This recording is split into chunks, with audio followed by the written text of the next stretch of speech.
What's up, everyone? Hope everyone's doing well. What's up, Eggy? And Sue.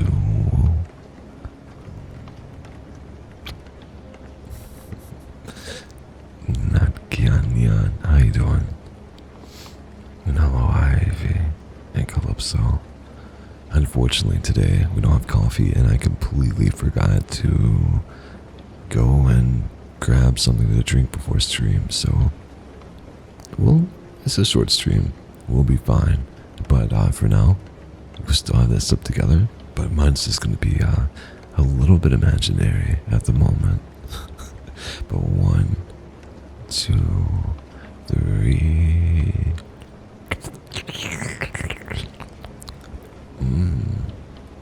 It's delicious. It's delicious.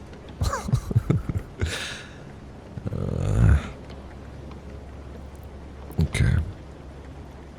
We have a story here titled, "My fully remote coworker kept his camera off for years, and I wish he had never turned it on."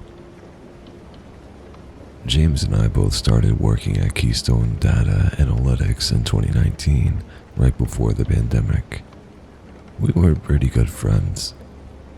Every Friday, we went out for drinks with a few of the other software engineers. But like most tech companies, Keystone went fully remote in 2020, and James and I lost touch. James always kept his camera off in meetings. For 4 years, I didn't see his face. Then, one morning, he turned his camera on by mistake, and what I saw was so horrible, I'll never forget it. "Does anyone have any blocks?" Aisha asked during our morning stand-up. "The time series graphs don't look right," James said. "I think there is something going on with the data logs." I was the one who had written the logging code, so I told James that I'd look into it. Keystone developed data analytics platforms for government organizations. We recently signed a $1 billion contract to build a new platform for a CIA research project. Everything about the project was very hush-hush. We were all forced to obtain security clearance. James was the only exception.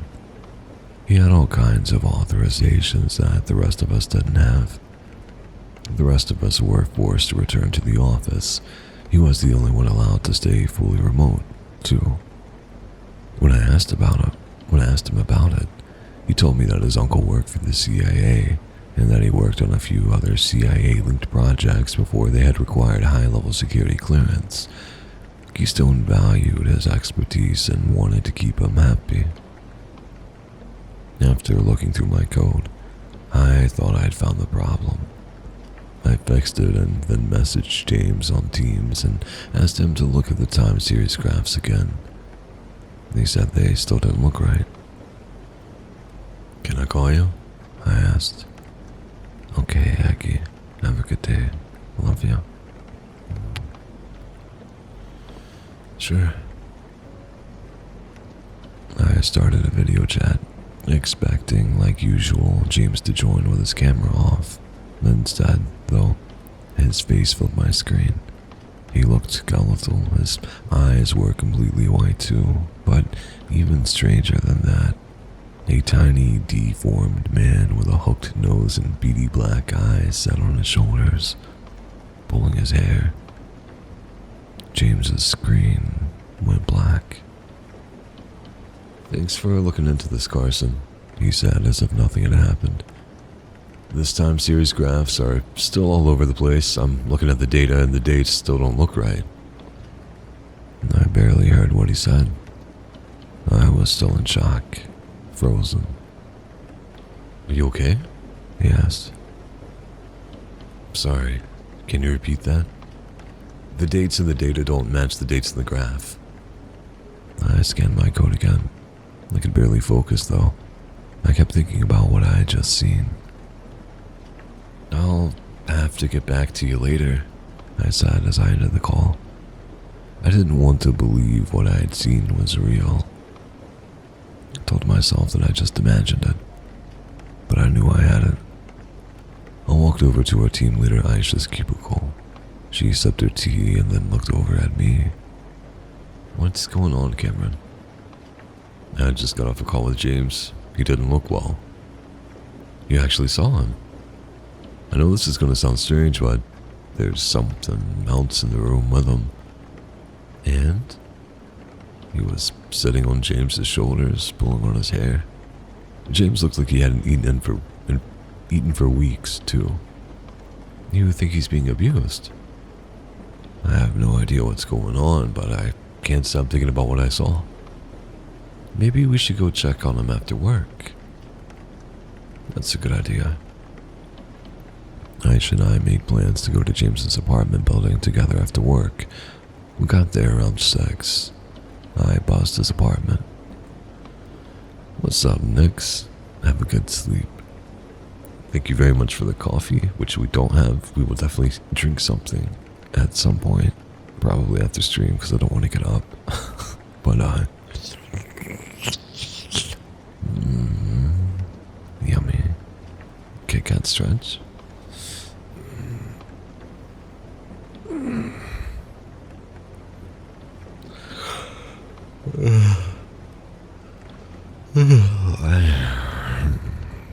An ad bat.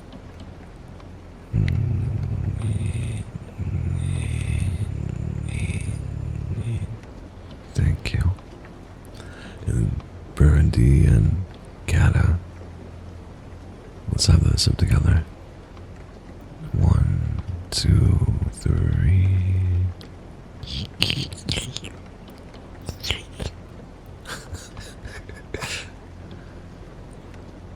Alright. "Who is it?" he asked. "Aisha and Cameron from work," I said. "What are you doing here?"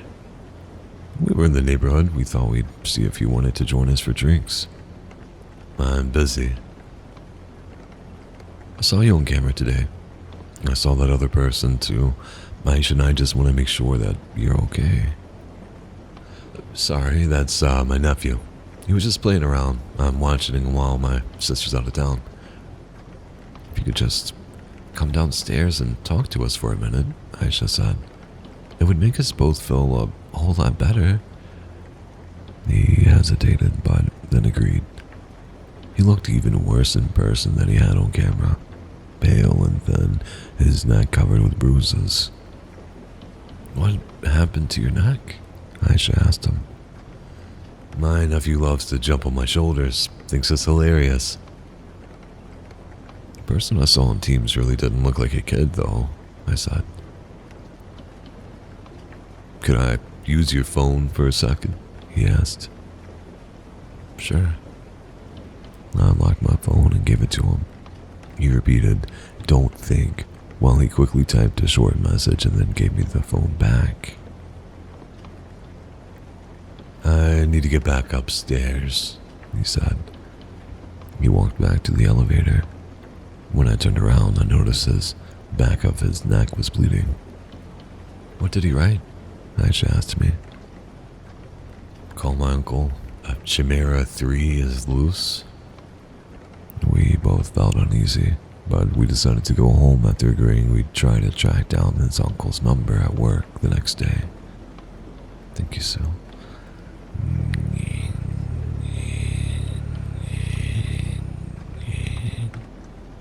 "Thank you." By the time we got back to my apartment, it was late, close to 9 p.m. I hadn't eaten dinner yet, and I was starving, so I ate some instant ramen quickly and then went right back to bed. I couldn't sleep though. I just lay there, staring at the ceiling, thinking about James and wondering what was going on. At midnight, my laptop blew up with hundreds of Teams and Slack message notifications. Our platform must have crashed, I thought. The CIA is complaining and Keystone wants all hands on deck. I ran to my laptop and logged on, only to see that all the messages were from James. "I need to talk to you." He had written over and over. I called him. This pale, skeletal face appeared on my laptop, his eyes completely white. That strange man sitting on his shoulders, riding him like a horse. "You're scaring me," I said. "You need to mind your own business." The strange man mouthed the words, and then James spoke them. "If you bother us again, you'll regret it." He ended the call. The next morning at work, I told Aisha what happened. "Should I tell HR?" she asked. "Let's try to get a hold of his uncle first. I think he used his uncle as a reference on his job application. I should have his uncle's number on file somewhere." Aisha found the number and gave it to me. While we were talking, James sent her an email saying that he was going to miss the next morning stand-up. He'd come down with the flu and was having trouble getting out of bed. "Hopefully his uncle can help," she said. I called James's uncle as soon as I got back to my cubicle. He didn't answer, so I left a message. "My name's Cameron. I work with your nephew James. He's been acting very strange lately. I'm worried he might be in trouble. He had asked me to call you. He said Chimera 3 is loose." I left him my number and then tried to catch up on work. At 5, I left work and took the subway home. A middle-aged man with a buzz cut stood on the steps of my apartment building. "Cameron?" "Oh," he asked. "Are you James's uncle?" "Roger." He shook my hand. "Let's go talk somewhere quieter." We walked to the park across the street. Then we sat on a bench far away from the playground. "You need to tell me everything you've seen," he said. It was just a few seconds on a Teams call. I told him about the man on James's shoulders, how James looked. "How long has James been acting strangely?" he asked. "I didn't notice anything was wrong until yesterday." "I need you to come back to his apartment with me. You need to try to get him outside again." Roger had parked nearby. He took me to his car and then drove us to James's apartment building. I buzzed James's apartment again. "Who is it?" he asked. "It's Cameron." "What do you want?" "You called in sick today. I just wanted to make sure you're alright." "I'm fine." One of James's neighbors went into the building. Roger and I went through the front doors behind her. Then we took the elevator upstairs to James's apartment. "I'm gonna wait back here," Roger said. "Try to get him out of the apartment." No one had knocked on James's door. "What?" he asked. "It's Cameron. I just want to talk for a minute." "Leave me alone." "Why can't you just tell me what's going on?" Suddenly, James's door swung open. James grabbed my arm and pulled me inside. For a second, that tiny, deformed man's beady eyes pressed against me. Then a horrible ringing filled my ears. Pressure built inside my skull until my brain felt like it would explode. The tiny man ran into the bedroom and then jumped through the window and ran down the fire escape. "Get back here, Kevin," Roger yelled. He ran to the bedroom window but decided not to chase after him. Roger came back to James. "How is he?" "He doesn't look good," I said. He nodded and checked James's pulse. His face turned pale. "He's dead." I stared at his body. I had never seen a dead body before, but it felt strange to be looking at one. I wasn't sure how to react, so I just told Roger I was sorry. "Think you're a Swaff in Cheshire for the daily coffee? Let's have that sip together." 1, 2, 3. I don't have anything to drink, but I will have to stream. I'll make sure I drink like a full bottle of water. And thank you, Lotus, very much for the kick and stretch. Let me do that now.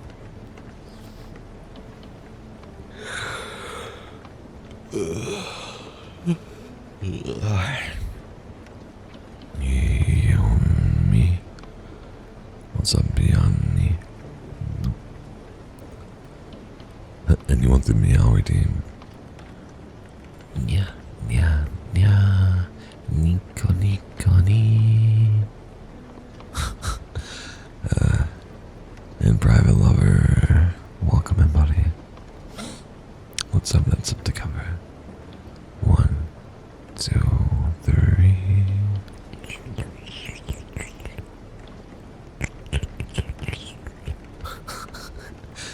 I don't know. I don't know about that, but happy you liked it.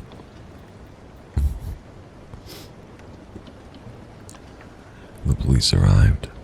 Roger explained what had happened. Then he offered me a ride home. During the car ride, he explained what he could. Kevin is a weapon that escaped from us. He's a parasitic empath. He has the ability to latch on to people, read through their minds, and influence their behaviors. Who knows how long he was attached to James? To drain his mind like that, he must have been attached to him for years. He shook his head. The next few days, you need to be very careful. Kevin will be looking for a new host. If he had a chance to scan your mind in James's apartment, he trailed off. I went up to my apartment, shut all the blinds, and turned off all the lights. I lay in bed and tried to get a bit of sleep, but I didn't sleep at all. The next morning at work, I went to Aisha's cubicle, but I didn't see her there. Right before our morning stand-up, our project director sent out an email saying Aisha was out sick and that the stand-up was canceled. I messaged Aisha on Teams. Hope you're not feeling too sick. Do you have time to talk? She wrote back right away. I'm still throwing up. If I feel better, I'll call. I tried to get some work done. With everything happening to James, I'd fallen pretty badly behind on things. I worked right until 7. Then I clocked out and went back home, ate dinner, and sat in front of my TV watching an NBA game. Near the end of the first quarter, I started to feel strange. Sort of lightheaded, but there was a pressure inside my head too. I went to the bathroom, swallowed 2 Advils, and decided to just go to bed. The next morning, Aisha was back to run the morning stand-up, but she was working from home and kept her camera off the whole meeting. After the meeting was over, I messaged her on Teams. Do you have any time to talk? Sorry, but I'm swamped with work. I need to catch up on some things. I'd tell her about James later. I didn't really know how I was going to tell her that James was dead. Anyway, the day dragged until finally I was able to go home. I boiled some instant ramen, drained it, and put it in a big glass bowl. I mixed in the flavor packet and watched as the powder dissolved into the broth. My vision doubled. Something inside my skull pressed out against my eyes. Really quick, just really quick. Grew up real poor, real cheap, and ate a lot of instant ramen. That was a staple for many years. Let me enlighten you. Let me tell you the correct way to eat this. You boil it, and you dump out most of the water. You don't keep the water. You dump that out. You just want like a tiny little bit in the bottom. Dump your flavor packet on the noodles, and you mix it all up, and then it's actually good. You don't need broth with ramen. We need to start a movement to de-broth ramen. Alright? More coffee. I need to make more coffee. I am tired. Buddy. Giggling at the sipping sounds. I'm happy they're not too much, and I get to do it again. Or, is that cool? I guess? Let's have that sip together, bud. 1, 2, 3.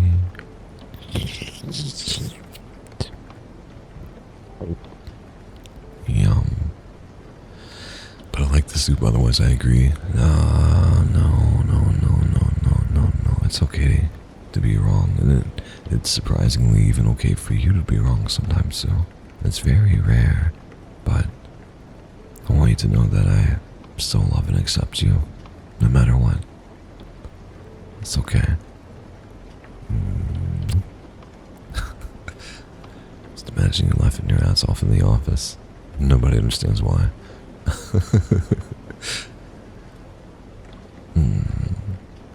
Nice. Then my vision doubled. Something inside my skull pressed out against my eyes. I blinked, and I was on the couch, the bowl of ramen half empty. I stood up, disoriented, and checked the time. 30 minutes had passed since I had been in the kitchen. My head was throbbing, so I went to the bathroom and swallowed 2 Advils just like I had the other night. A voice whispered in my ears, "Come outside, Cameron." What? I spun around the room looking for it spoken to me, but nobody was there. I heard the voice again, farther away. I walked to the living room window and looked down at the park. I just stood under the light of one of the street lamps. Kevin sat on her shoulders, waving at me. I shut the blinds, ran to my bedroom, and hid in my closet. Then, I got my phone and called Roger. He didn't answer. I left a message. "Kevin's here.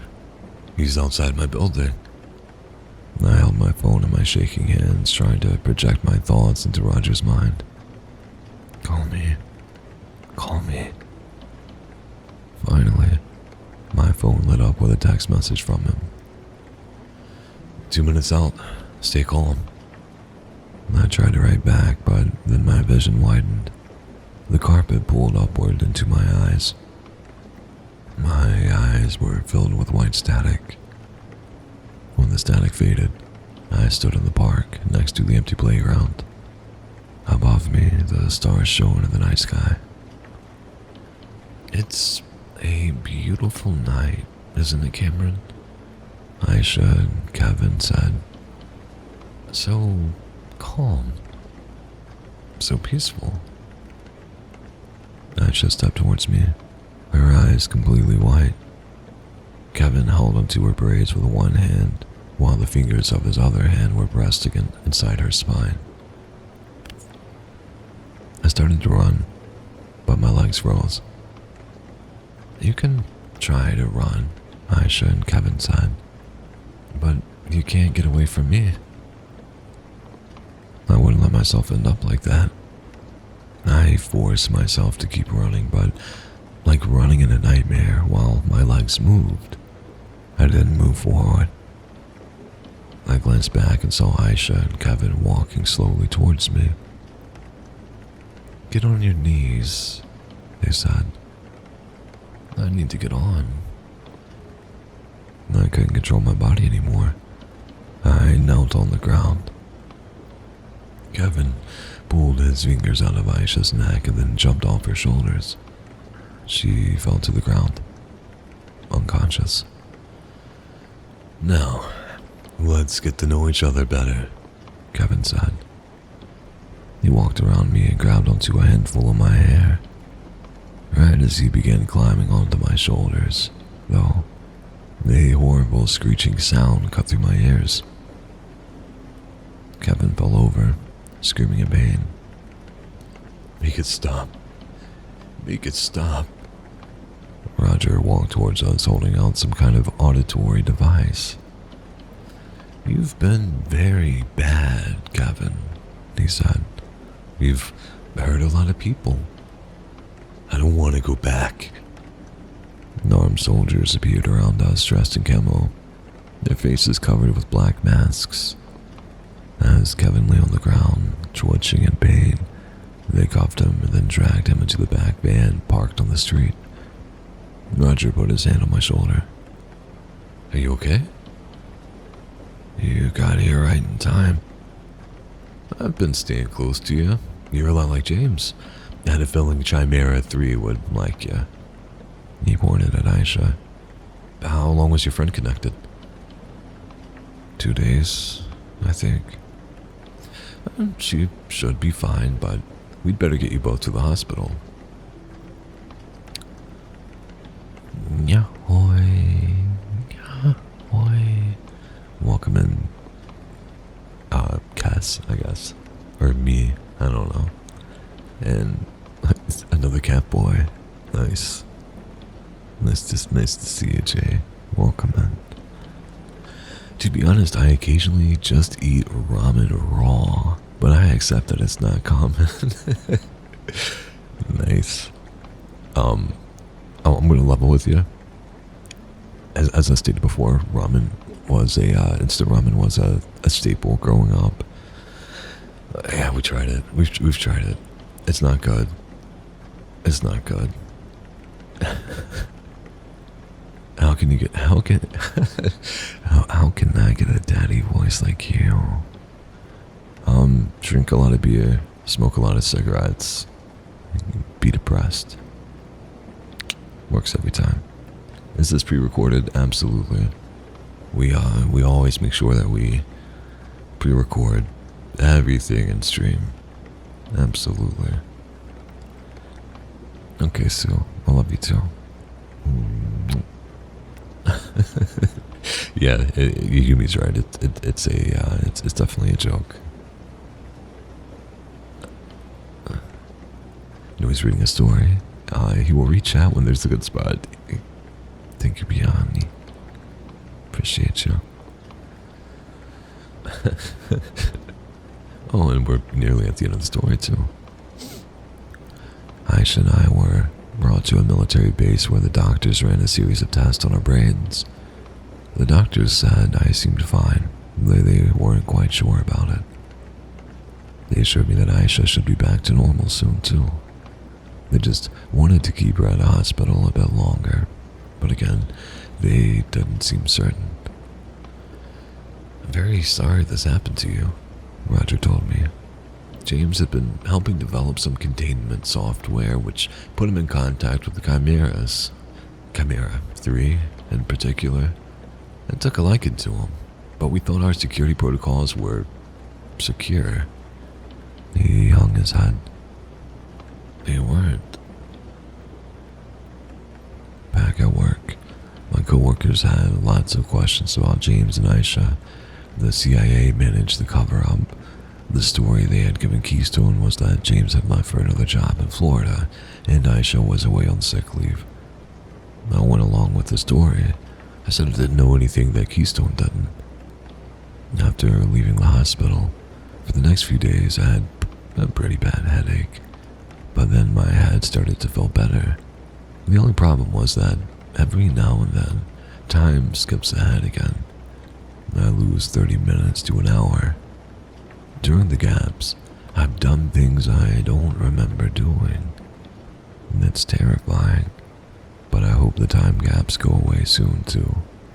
If they don't, I don't know what I'll do. But at least I'm not alone. At least I have Aisha to talk to about all of this. We're in this together. She called me today to tell me that she's finally out of the hospital. She's taken a bit of time off by going back to work, or before going back to work. But she's feeling a lot better too. We're supposed to meet for coffee tomorrow. I just hope it was really her I talked to, and not just a voice in my head. I don't know. It was a good story. Like, it was pretty cool. I don't like the end of it. It felt weird. Oh, I gotta pop my knee like an old man. Oh, ugh.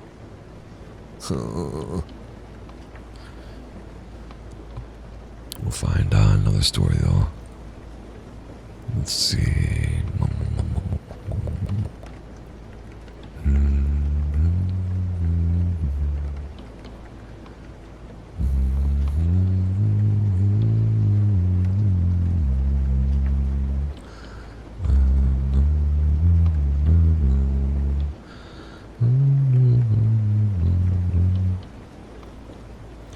If audio devices stop, Kevin, why did the one guy who died not just... Right? Yeah, you think it would have been like really easy to be like, hey, you know, like the around the 16K frequency. If thing attaches to you, make sure you get some audio that can emit that. Go into Reaper, take your favorite song, and cut everything below 16K hertz out, and leave everything else open. Export it, put it on your phone. Now you're good. Now you're good. It really is that simple. That's hilarious. I didn't even think about that though. Great job. Great job. Oh, let's see if we can find something cool. But it was being watched by the CIA or something, so oversights. Fair enough. There's a fleece song about the CIA. I don't know if you're familiar. Their first two albums are good. Indie rock band from Canada, Canadians. That's one good thing Canada has for sure. It's like the indie rock scene seems to be pretty cool. At least like most of the indie rock bands that I like are from there. And this is also like old information. I haven't been keeping up with anything recent. It's not really my genre. What's up, Stilly? I'm here, live from the shit show. Very cool. Very nice. It's good to see you. And thank you and Carl for keeping me company yesterday. That was cool, man. It was nice to get to know him a little bit. Get to know him a little bit better. Can a dad, yeah? Can a dad, yeah? That's the question. I don't know. Can a dad, yeah? Sounds like a fucking JoJo. Order. I can't do it fast. I need to watch that again, or I need to get back to watching it. Oh, this is a cool title. I like this, and it doesn't appear to be incredibly long. So great. You're welcome on my phone anytime. Stilly, that's how you end up with a broken phone. You don't want me to be on your phone. You want me in your ears, man. Get real. Nice. Also, I think you hit your follower goal during this, didn't I? Let's see. It's one of those things that Twitch like automatically does. Oh my. Yeah, we did. Very cool. Very cool. And then I never like turned off because it makes me, I don't know, man. It makes me feel good. All right, I'm gonna be real. It makes me feel like I've done something with my day, even if like I'm just not doing much some days. You know. I don't think you'll break my phone if I stand on your phone. If I'm on your phone, absolutely will, Stilly. Absolutely will. Maybe not. Maybe if I don't. Maybe if I just like am cautious and careful. But am I a cautious and careful guy? Sometimes. It depends on the situation, actually. You know what? I'm not going to pretend. Anyway, I'm here to read, not be a little poop. We were deployed to a secret government lab after a containment breach. What they were making down there should have never existed. Boom, boom. I can still smell the iron in the air. Blood has a way of clinging to your lungs, even when it's not yours. I'm writing this because I don't know if I'll make it out of the woods alive. If anyone reads this, know that I didn't run. I fought. God knows I tried. We were a 5-man squad. Commander Coleman, Torres, Fields, Matthews, and me. The call came in at 0300, an SOS from Helioxian Labs. Containment breach, multiple casualties. Then static. HQ tried for hours to re-establish contact, but there's nothing but dead air. Coleman said it was probably a comms failure. I wish he had been right. I hate this name. Helioxian wasn't some civilian facility. It was government funded, buried 50 feet of reinforced concrete in the middle of nowhere. Genetic research, experimental evolution, stuff that was supposed to be decades away. I've heard the rumors. Gene-spliced animals, human-animal hybrids, soldiers built to survive anything. I thought it was sci-fi nonsense. We touched down in a helicopter just outside the facility at dawn. The fog clung to the tree line like smoke. The main gate was open, one of the steel doors bent outwards, as if something huge had just pushed through. Coleman didn't say a word. He just motioned for us to move in. Inside, the power was down. Emergency lights bathed everything in a red glow. There was no sound except for the soft hum of our gear and the occasional hiss of steam from broken pipes. The deeper we went, the worse the smell got. Burnt flesh, blood, rot. We found the first body near reception. A scientist, half his torso missing. His ribs were snapped outward like a blooming flower. His inside scattered across the floor. Blood smeared across the wall spelled one word. Run. Matthews muttered that it had to be an animal attack. Coleman snapped back. No animal does this. Stay alert. We swept through the East Hall. Bullet casings, scorch marks, shredded lab coats. In one corner, a body was half fused into the wall. Flesh and concrete blended seamlessly like they had been made of the same substance. The elevators were twisted racks, so we took the maintenance stairs down to sub-level 3, genetics division. Every step echoed. My heart felt like it was trying to claw its way out of my chest. Then he heard it. A scraping sound. Metal and concrete. Field swung his light down the corridor. For a second, I saw movement. Something pale, too fast to focus on. Coleman ordered a sweep. The sound stopped. We found another body, or what was left of one. The bones were soft, bent at impossible angles.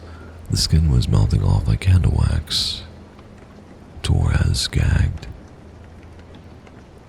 I just lost where I was at. God. Then we heard breathing behind us. It ducked under the door frame as it entered. Its skin was translucent, pulsing faintly with veins of light. Its jaws hung unhinged, teeth black and needle-thin, but its eyes... Christ, those eyes were aware. Coleman fired first. It moved faster than anything I've ever seen. It was on Phil's before we could blink, tearing him into tearing him with claws like bone shards. The sound it made wasn't a roar. It was laughter. Distorted. Mechanical. We opened fire. Bullets tore through it, but it didn't fall. It screamed, a high-pitched shriek that made my vision blur. When it finally retreated to the vents, Fields was gone. All that was left was a pool of shredded flesh and blood. In the controller room, Coleman pulled up the logs. Most were corrupted. One still worked. A video feed from a containment cell. A man was strapped to a table, screaming. His skin split open like a cocoon and something crawled out. Something like the thing that killed Fields. The file name: Subject 47B, Regeneration Trial. We didn't speak for a long time. Torres wanted to abort. Coleman refused. "We find survivors," he said. "That's the mission." On sublevel 4, the air was thick with mist. The walls looked organic, like we were walking through a throat. Matthews was leading when something dropped from the ceiling, smaller this time, spider-like, but with a human face and his mouth sewn shut. It crawled on all fours, bones cracking with each movement. Matthews panicked and fired. The muzzle flash lit up a dozen more shapes clinging to the walls. We ran, and they chased us, screeching. One latched onto Torres's leg. I turned and fired point blank, blowing half of it off of him, but its tendrils were already burrowing into his skin. He screamed until his voice became a gurgle. They swarmed him, their tendrils writhing under his flesh, hollowing him out. When they finished, they dragged what was left of him up the wall, using him like an egg sack. We slid off sublevel 4 and caught our breath. Matthew's tracker picked up faint readings, multiple signals moving slowly, erratically. "Could be survivors," I said, my voice cracking. "Doubt it," he replied. "No one could survive this." Coleman sighed. "He's right, but we check anyway." The signal led us to a chamber lined with hanging cables and broken speakers. The air was hot and wet, reeking of decay. Then came the sound, faint at first and then rising. Singing. A soft, lifting melody, out of tune but hauntingly familiar. A lullaby. Matthews froze. "Is that?" he started, but stopped. The look on his face said that he was hearing something else entirely. The music swelled. The cables began to sway, first gently, then violently, jerking in rhythm with the song. Something wet splattered on Matthew's shoulder. He looked up and froze. The ceiling wasn't cables. It was flesh. Dozens, maybe hundreds of human mouths embedded in the surface, lips cracked and twitching, teeth clicking in perfect harmony. Some mouthed silent words, others saying in fractured tones. Their tongues stretched outward, questing through the air. "Jesus Christ," I whispered. Then they screamed. All of them. The sound inverted like suction turned inside out. Matthews opened fire. Blood or something like it rained down in sheets, sizzling as it hit the floor. But the mouths didn't stop. They formed words that didn't belong to any language. A tongue lashed down, wrapping around Matthew's throat. He clawed at it, eyes bulging as I grabbed his legs and pulled. The tongue tore loose, but so did half of his throat. He died in my arms. The mouths laughed. Coleman hurled an incendiary grenade. Fire consumed the ceiling, flesh popping like oil. The singing stopped, replaced by shrieks fading into silence. When the smoke cleared, only Coleman and I were left. In the security wing, the power flickered back on, just long enough to reveal that what was inside the cells. Not people, not animals, things caught mid-transformation. A child with reversed limbs, a faceless thing with rows of teeth spiraling down his neck. The glass was cracked. That's when I realized these weren't test subjects. They were soldiers, failed prototypes. Helioxian wasn't trying to cure diseases, they were trying to build evolution itself, and they succeeded. Coleman made the call. We end this here. No survivors. No evidence. We found the generator room. We planted the charges. I covered the door. Then I heard breathing from above. It dropped down on Coleman, pinning him. It was different this time.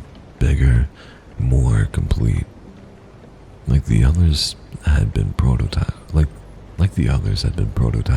and this was the final product. His body was a patchwork of people stitched together perfectly. His mouth opened vertically, splitting his head in half. Coleman screamed for me to run. I hesitated. God help me, I hesitated. That's an order, Martinez. Run. Use the tunnel, code 8593. Now go. Then it tore him apart. I fired until my rifle clicked empty. It didn't flinch. It just stared and spoke. Not in words. Not in voices. Coleman, Torres, Fields, and Matthews, all screaming from his mouth at once. I ran. Coleman's screams followed me, twisting into gurgles and a wet crack. I don't remember the keypad or the tunnel, only the trapdoor in the woods. The fog was thicker now. The air hummed like the earth itself was alive. Things moved in the trees. Then the charges went off. The ground shook. Helioxian collapsed in on itself. A plume of black smoke arose into the dawn. But as I watched from the ridge, I saw shapes crawling out of that rubble. Dozens, maybe hundreds. It's been 3 hours. My radio's dead, and my phone is about to die. I can't make any calls, so hopefully this somehow makes it out. The forest is silent again. Too silent. If anyone reads this, do not send another team. Don't send anyone. Barricade your homes. Pray if you still believe, because those abominations are free now, and they're hunting. Yeah, it was okay. It was an alright story. What's up, Waif? Have you back in my ear?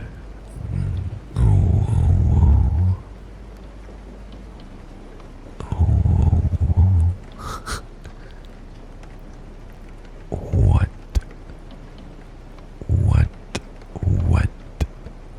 wonder.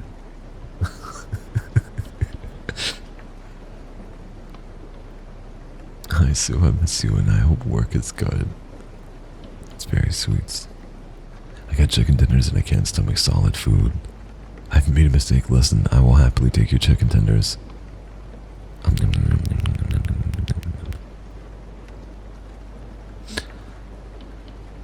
What's up, Float? Welcome in, buddy. Damn, this is serious. Let me write what I saw on Reddit. It's always what I think of. Yeah, right? It's always fun. I think they had changed the rules to where like you have to include something like that now, which kind of sucks. Hoy. Welcome in.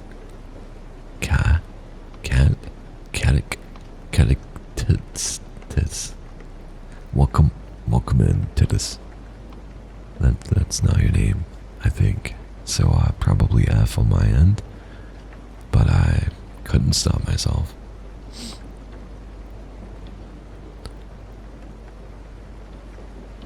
Yeah, you did good. You did good, lady.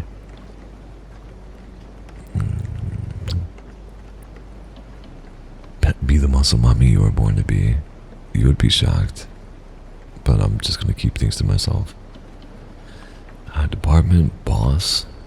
Oh. Well, that sucks for them. At least it wasn't you.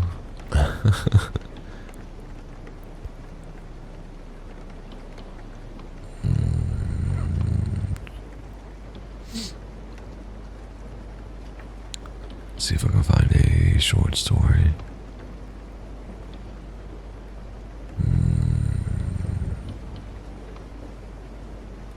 I'm hungry.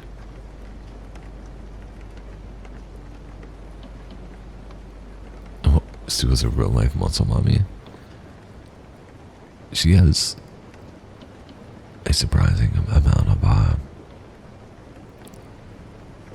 you know what? I'm gonna let her handle it. I'm not gonna say a single word.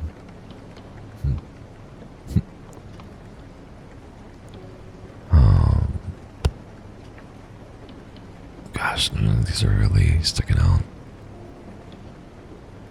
There's certainly a mommy.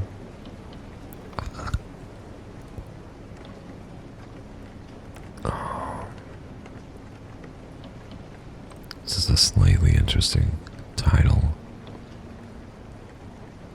And it's not too long.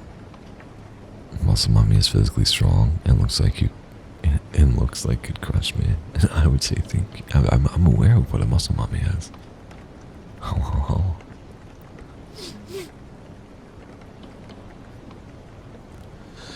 This one is titled Inhuman Haunting.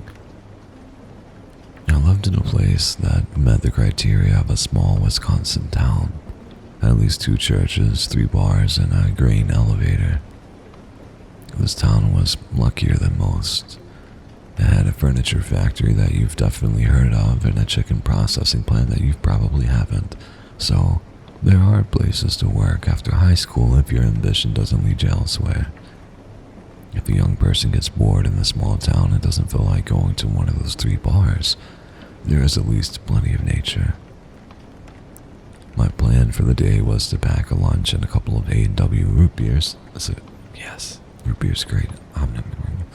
Into my backpack and search for arrowheads at a place locals call Barnes Bluff. Barnes Bluff was the highest point in the valley, and the rumor had it that the local Winnebago tribe. Winnebago tribe? I thought that was a car. Would station lookouts up there to keep an eye out on the region. It was sort of like, it was a short hike to Barnes Bluff. It was a mile past where Barnes Road ended and turned into a cow pasture. The bluff was about a mile past that. No trail, no signposts. There was no other road or path to Barnes Bluff. I knew I was getting close when I passed what used to be a settler's cabin. The house had collapsed in on itself decades ago. Barely a memory left in the outline of rotting timber and creeping plants. But the well was still there. The well was once covered by wood planking, most of which had decayed away long ago, leaving only small bits of it on the perimeter of the well. The well was about 5 feet in diameter, deep and dark. Looking into the well was unsettling. The sides were lined with stone, and looking down into it, It got dark almost immediately so that the bottom was not visible. I threw in a stone, and after a second heard it hit the water at the bottom with a deep, curt thump that echoed as the sound made its way back up again. Coldness seeped up from the wall, not a pleasant coolness like you get from an air conditioner on a hot day, but like the cold you get in your house when your furnace dies at night in the winter and you still have to take a shower in the morning. Now I was in deep thought, wondering about when the house was built and what the area was like back then, when I was startled by a large brown toad jumping out from under one of the rotting pieces of wood on the other side of the wall. It considered me for a second and then tilted its head and appeared to pick up at the roof of its mouth with one of its little claws. It then hopped slightly so that it could face me directly, about an inch from the edge of the wall. We stared at each other for about a minute, and I of course got the urge to pick it up, but I put my back back down and crept the long way down. Oh my god, I can't read. I put my back back down and crept a long way around the circle so that I could come up behind it, but as I did so, it did another little hop to once again face me directly. No big deal, I thought. This thing didn't seem to want to go anywhere, so with my eyes on the toad, I moved forward a little faster to catch it. However, with my eyes on the toad, I didn't notice the loose stone barely secured in crumbling concrete. I stepped on it and the loose stone immediately dislodged and fell into the wall. I thought I could throw my weight into the solid ground, but no, so with a heavy resigned oop, I fell into the cold darkness of the wall. After falling for what felt like an absurd amount of time, the cold water punched the air from my lungs. I sank, then surfaced, gasping and blinking.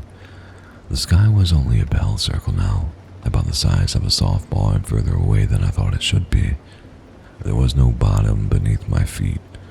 The walls around me were smooth, slick, and offered no purchase. And just like that, I was stuck in the wall, and no one knew I was out here. This is bad. Nobody knows I'm here. Nobody comes out here. How would someone even know to look for me out here? The first thing I noticed was how loud my breathing sounded and the echo of it. That and how useless it was to yell. The sound went nowhere. I floated for what felt like hours, kicking gently to stay afloat, arms brushing against the rounded walls but never getting too close. My fingertips inspected the stone but found no hold. The walls had been shaped by hand long ago, fitted with care, and were now worn slick by water, slime, and time. My eyes got used to the low light conditions. My feet were feeling for something to stand on, but there was nothing, just the chill of the slippery, rounded stones in the water. I looked up as a cloud blew over the sun and the well became noticeably darker and cooler. When the sky cleared and the light came back, I noticed something I had missed. There were scratch marks on the walls. All around us and as far up as I could reach, there were scratch marks. This was a bad sign. Was I not the first to fall in? Was I number 2, or was I one of many? How many bodies were below me right now? I was already cold, but I shivered at the thought. Time passed.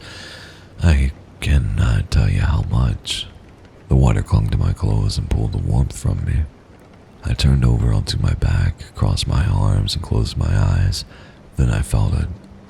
Something touched my leg. Not seaweed or a stick. This was slower, more deliberate. It brushed against the outside of my thigh and moved away. And I froze. A moment later, a bubble surfaced, and then another. The smell of methane hit the air. It was just swamp gas rising from the bottom. That was all. I let out a shaky laugh, thin and hollow. And more bubbles came up, making little ripples as they popped, annoying, perhaps, but not dangerous. As time passed, the bubbles got harder to see, and as more clouds passed over the sun and the opening of the well seemed like it was the size of a baseball now. Strange.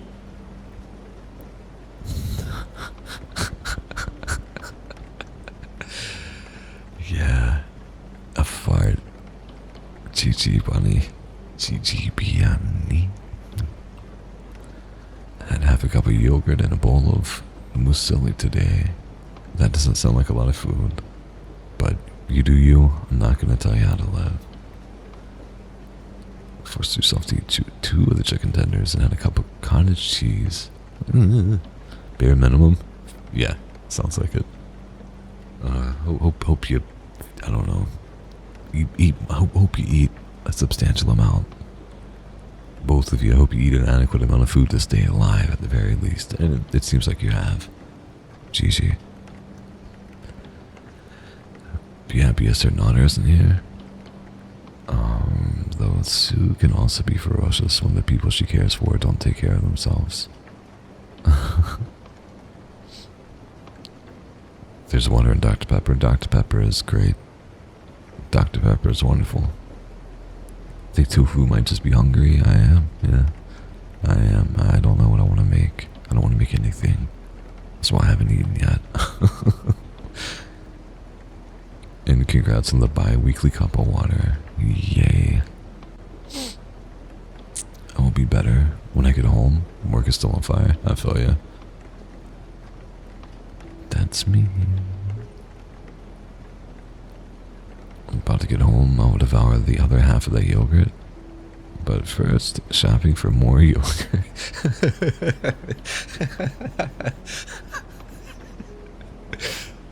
Nice. Oh, that got me. I don't know. I don't know what I was expecting, but it wasn't that. Oh, gosh. Need more cottage cheese?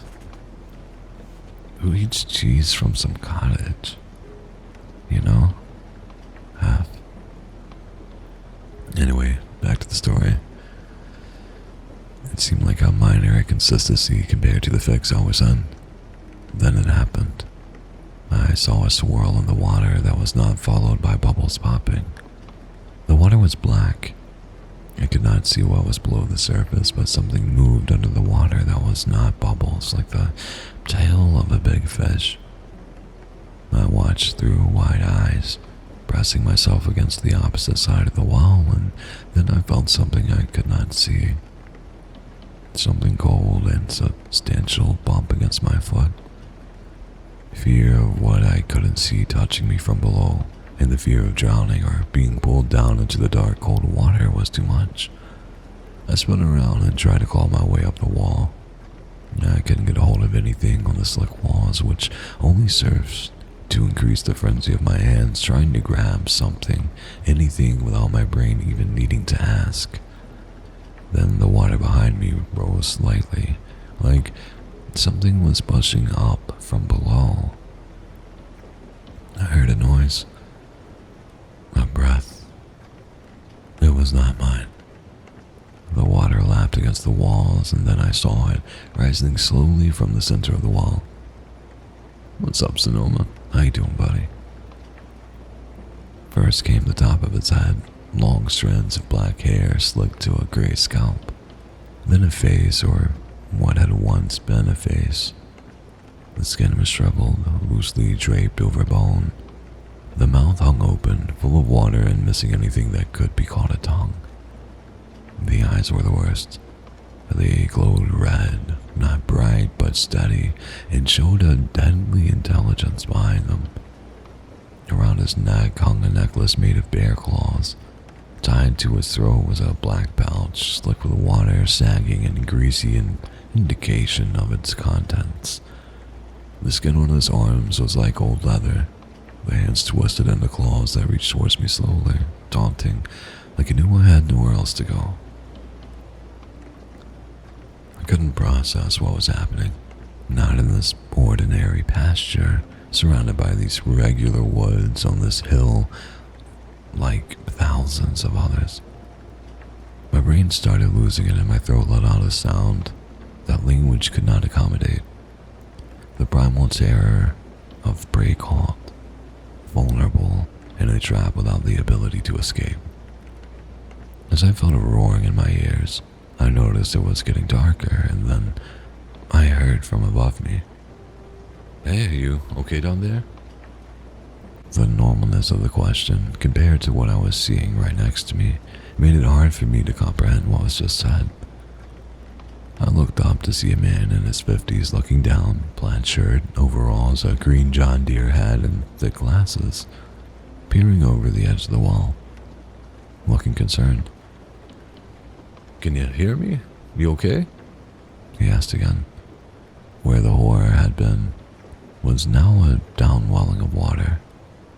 I could still feel it, but nothing else. I was alone. That moved to need more cottage cheese. I read that. I'm gonna be part of my problem in life. In place. Oh, nice. That's great. Listen, pickup's the best. I support it. For a split second there, I thought the thing surfacing in the story went, "What's up? Ayo, ayo. I'm just a Loch Ness monster over here. What's up, Sonoma?" Why do I sound like this? Don't be weird. Just because, I live in the water. I live here doesn't mean I have to have an accent, a discernible accent. Yeah, it definitely was part of the story. We're rewriting it. 100%. Thank you, catters. I actually do need to stretch, so thank you.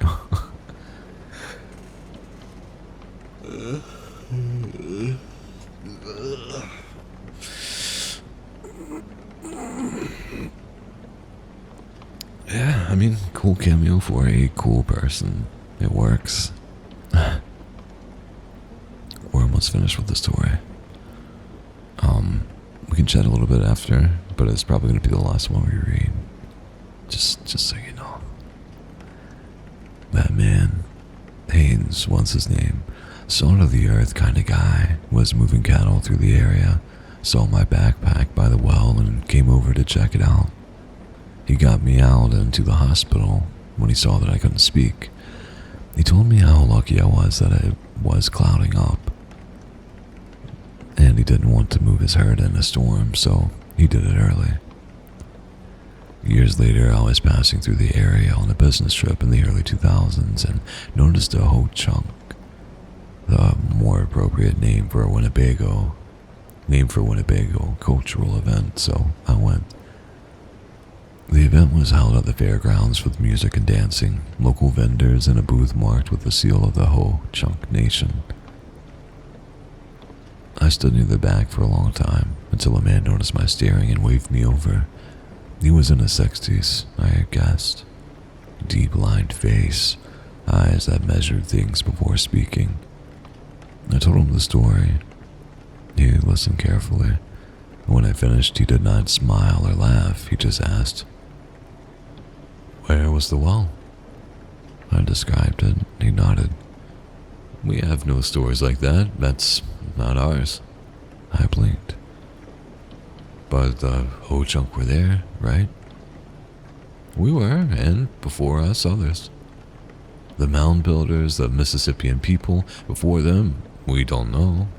Maybe someone else." He looked over at my shoulder at the distant tree line. "That land is older than memory, older than us." And then he leaned closer. "Some places are not haunted by our dead. Some places are occupied by something older." I heard that Haynes died of a stroke a few years ago, but put a metal cap on the well so that no more accidents would happen. But the well was still there, intact, next to a small city with 2 large factories at the foot of the highest hill in the area. I'm writing all this down because 2 nights ago, I was sitting on my patio and noticed a formless blob on the brick next to my foot. When I bent over to see what it was, I saw that it was a large toad, and as I stared, It made a little half hop to face me directly, and then it used its claw to pick at the roof of its widely opened mouth. I don't know what to do. I haven't slept since. Yeah, it had me until the end. That's where it lost me. 100%. Also, what's up, Dell? Mr. Gribble? Nice to see you, sha, if you will. Pocket sand?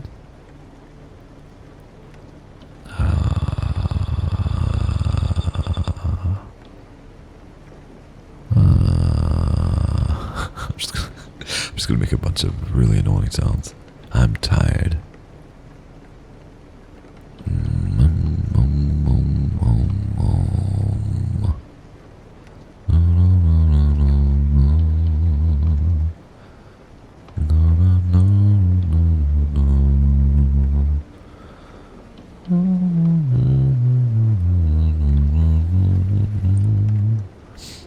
Okay.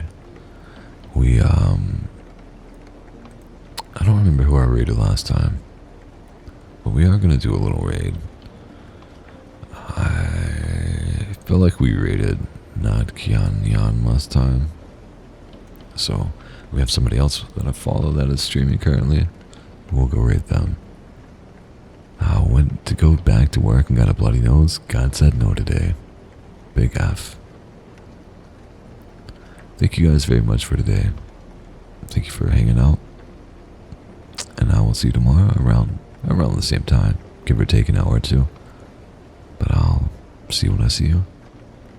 Take care. Bye bye.